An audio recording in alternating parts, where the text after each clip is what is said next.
লাজুকে ছেড়ে তুমি যেও না খিটকেল, লাজু যে তোমাকে ছাড়া বাঁচবে না।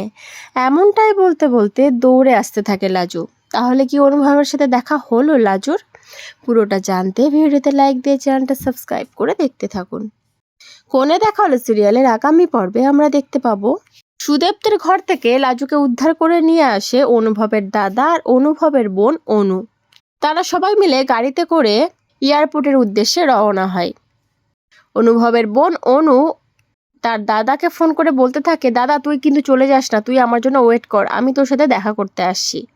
কিন্তু অনুদের গাড়িটা রাস্তায় জ্যামে পড়ে যায়। তখন অনুভব আর ধৈর্য ধরতে না পেরে অনুকে ফোন করে বলে, তোর আসতে এত দেরি হচ্ছে কেন? আমি আর তোর জন্য ওয়েট করতে পারলাম না, আমি বেরিয়ে গেলাম, আমার ফ্লাইটের সময় হয়ে গেছে।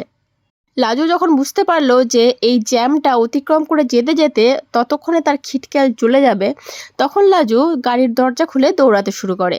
আর অনু গাড়ির দরজার বাইরে থেকে মুখ ঢেকে চিৎকার করতে থাকে, লাজু তুমি পড়ে যাবে, যেও না, দাঁড়াও।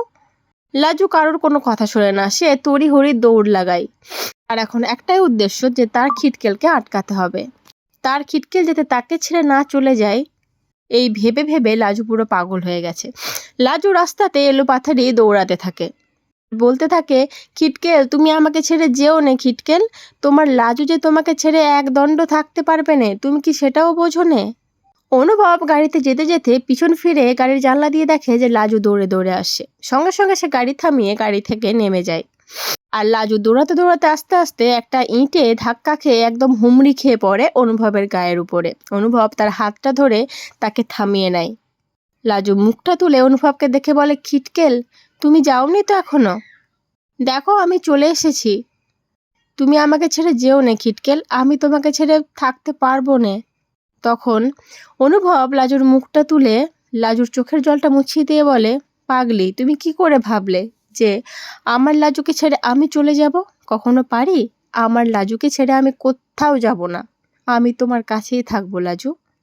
তো বন্ধুরা, কি মনে হচ্ছে লাজু কি এবার তার মনের কথাটা বলে দেবে অনুভবকে? অনুভব যেটা শোনার জন্য ওয়েট করে আছে, যেটা লাজু না বলার জন্য সে রাগ করে বিদেশ চলে যাচ্ছিল, সে কথাটা কি লাজু এবার বলে দেবে? লাজু কি এবার তার মনের কথাটা মুখে আনবে, বলবে যে হ্যাঁ খিটকেল, আমিও তোমাকে ভালোবাসতে চাই, আমিও তোমার সাথেই থাকতে চাই, আমিও তোমাকে বিয়ে করতে চাই? কি মনে হচ্ছে অবশ্যই কিন্তু কমেন্ট করে জানিও তোমরা। আজকের এই ধামাকাদার পর্বটা কেমন লাগলো সেটাও জানিও। পরবর্তী আপডেট নিয়ে তাড়াতাড়ি আসছি, সঙ্গে থেকো, সাথে থেকো, চ্যানেলটা সাবস্ক্রাইব করে দিও। ধন্যবাদ।